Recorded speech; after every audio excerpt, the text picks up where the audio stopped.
చేత దేని బిడ్డలారా ఆ సిలువ ద్వారా ఆనందించవలయును. ఆ సిలువ ద్వారా మనము ఆనందించవలయును. ఆ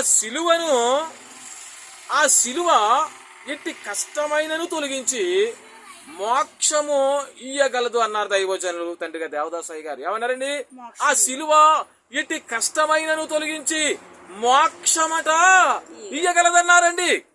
చూసారా? ఎలాంటి శ్రమలైనా, బాధలైనా, ఎలాంటి ఇబ్బందులైనా, ఇరుకులైనా సిలువ ధ్యానముకి వెళుతున్నా దేవుని బిడ్డలారా, సిలువైపు చూస్తున్నావా?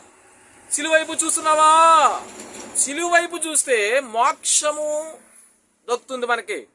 సిలువైపు చూస్తే మోక్షానికి వెళ్తాం.